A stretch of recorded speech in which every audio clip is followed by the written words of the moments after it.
go racing, boys!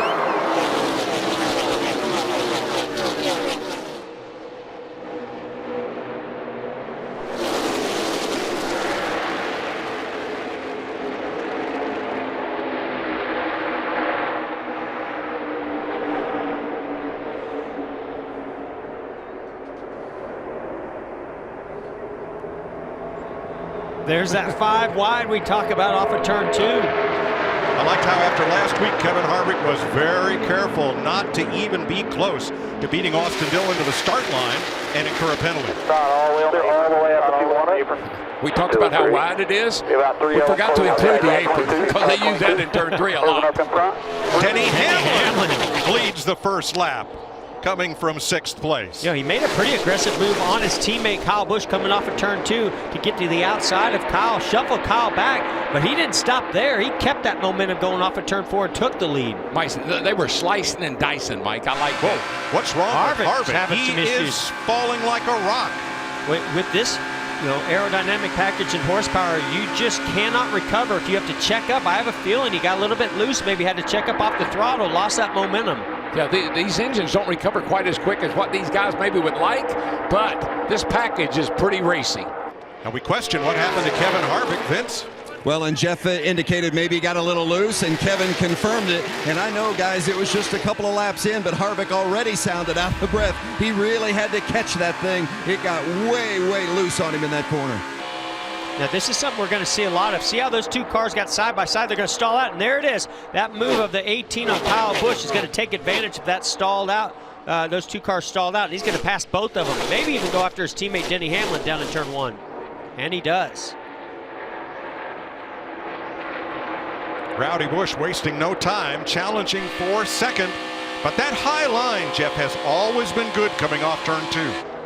All right, let's go back a few laps and watch Austin Dillon and Ricky Stenhouse side by side in that green car. Yeah, it is St. Patrick's Day. Kyle Busch takes advantage. Absolutely. You can see the 3 and the 17 side by side. They stall out, and that opens up the door for the 18 of Kyle Busch to take advantage of those two, get the momentum, use the draft, and go 3 wide past both of them.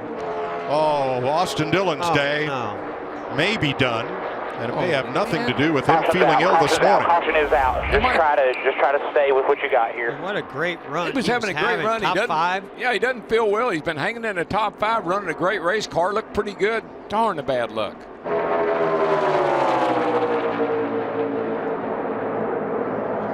But luckily for Mark Truex Jr., the 3 of Austin Dillon felt something going wrong, I'm assuming in the engine. Pulls down, allowing the 19 of Truex to go smoothly to the outside. I don't think that's an engine issue. Could be. I think he tagged the wall and cut that tire down. That's what the smoke was from. 3 back. Whoa, trouble. Crash, turn 2. Big trouble. Ricky Stenhouse. Oh, that's not going to make his day any better than the one he was having right there before that restart. Caution waves, and we will finish stage 1 under yellow. He just gets a little loose. Probably got the right sides on that seam. Collects the 20 of Eric Jones. That turns him around. You see Larson, the 42, up against the wall with significant damage. He's already come to pit road. Here's where the damage comes to the left front of the 24 of William Byron. He just nicks the rear bumper of the 17. Now watch, he goes up, I think makes a little bit of contact with the 6 of Ryan Newman. Joey Logano in that 22 trying to hold off Kyle Busch right now for the lead as they go side by side. And Joey said, I need to be freer on the restarts because I got swallowed up last time. That was the adjustment they made. You can see he's slipped back to 2nd behind Kyle, but they definitely feel like they got a better restart than the time before. You're running these turns as hard as you can. Oh, Ryan Newman slides right up front of our leader. That's Ryan. I'm not going 2 laps down. Newman. 2 now behind you. That wide debris middle of the racetrack of 3 and 4. You know what that was from Ryan Newman? That was a warning. You're going to go by me. He's known for keeping that car really wide. Well, he is one of only 3 cars, as we mentioned, that are 1 lap down. So he wants to maintain that position. I think, one to go in stage. I think Kyle Busch says, you want to stay on that lap? Go ahead. You can have it. Yeah, Kyle has a 6-second lead to play with. Yeah, he's not going to push the issue, I can assure you. So Brad Keselowski's not going to catch him Listen to him park throttle it around the corner. This is one of these risk versus reward situations here. Oh, he saw it just about all go out the window right there. And Mike, these engines they're 550 horsepower. They don't have a tremendous amount of power like these guys are used to. You got to stay in the throttle. For the third time in his career, Kyle Busch is going to see that green and white checkered flag twice as he sweeps stages 1 and 2 here. He did it at Charlotte last year in the 600 and in 2017 at the Brickyard. There's your leader, Brad Keselowski, 4.6 seconds ahead of his Penske teammate, Joey Logano. Yeah, who recently just passed Kevin Harvick for second. Third place battle closing up. Kevin Harvick from Stewart Haas ahead of Ryan Blaney in the 12 and Kurt Busch in the number 1. Ryan Blaney last time by, he was the fastest car on the racetrack. Boy, remember he had such a great run last week. Led the race late, ended up third, but boy did he have a good run, and that's what they need. I think that's the confidence builder they needed coming in here today to get a good run today. So only 4 drivers have yet to stop among the lead lap cars. Kyle Busch, Chris Buescher, Matt DiBenedetto, Ricky Stenhouse. So what's going to be really interesting here is prior to that sequence, Kyle Busch was about 8.62 seconds back to our leader, Brad Keselowski. Now Brad and all those other leaders that were ahead of Kyle Busch, they're on fresh tires. So how long do you stay out there, Larry? Yeah, I think, Jeff, they've made their bed. They have to lay in it now. They've got to run this thing as far as they can, which is probably another 6 to 8 laps. And this may bring the caution that Kyle Busch needs. If he gets a caution, he's going to bring everybody to pit road, but they've got to run it out. Bubba Wallace in trouble. Now the caution would fly if he puts debris out on the racetrack. Yeah, there's debris everywhere. And there it is. Yellow. Caution is out. Stay ahead of him. Talk about the luck of the Irish. I was worried about that after he got that speeding penalty, but I feel better about it now.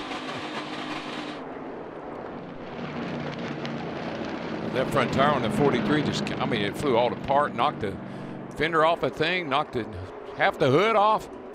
I believe that caution may officially be for debris as Bubba Wallace has a tire let go.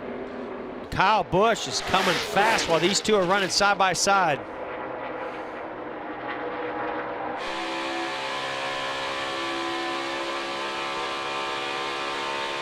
Boy, really nice job, Joey Logano battling, fighting that side draft, the two Keselowski. Now here comes Kyle Busch diving to the bottom. Kyle Busch, it could all be over, boys. Man, he's going to clear Logano. It could all be over. Unreal. That just shows you how good that race car is. Yeah, it took him a lap or two to get his tires, a little air pressure built on the tire, but once he did, he took off. So the top 5 in this race all have fresher tires, and by the way, they are all past champions of this series. Well, this is one of the toughest racetracks. The abrasiveness, the different lanes that you have to choose. You can run up against the wall. What you have to do to get your car balanced out to run well, not just on the short run, but the long run. That's the best teams and the best drivers that get that done. A tip of the hat to Kyle for making this interesting because that speed road, that penalty got on pit road for speeding, put him back in the pack. And we saw him do some amazing things with that race car. Well, a number of bright spots today. Harvick rebounds for a top 5 after being a no-show at Phoenix last week. Clear. Kurt Busch will get his 3rd top 5 of the season. Most of all the Chevrolets, in fact, the only Chevrolet. 2 to go, 3 buffer. 4th place. Under discussion here, Kurt Busch, Kevin Harvick, Chevy Ford battle. Yeah, with 2 to go. Ever since Kurt Busch made this pass on Kevin Harvick, I've seen his lap times drop just a little bit. Probably pushed it a little bit too hard trying to get by Kevin Harvick. Maybe took a little bit off of those tires, or the balance started to change.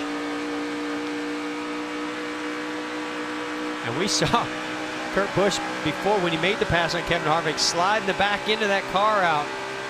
So it's not as if that car's on rails.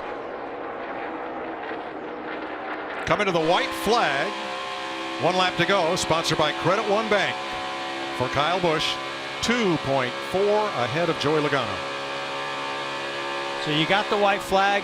Now all you want to do is see clear sailing in front of you. No lap cars. Keep it out of the wall. Make sure nothing else goes wrong. No vibrations. And you got a 2.5-second lead. Use it. This might be the slowest lap that Kyle Busch runs all day. It would be for me, I know that.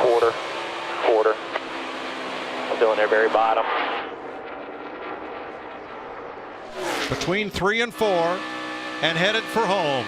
Kyle Busch in his Joe Gibbs Toyota is going to win his 53rd race in the Cup Series and hit his magic number 200 in Southern California. Hey NASCAR fans, thanks for checking out the NBC Sports YouTube channel. Make sure you hit subscribe below for the latest NASCAR news, race highlights, and digital exclusives. Thanks for watching.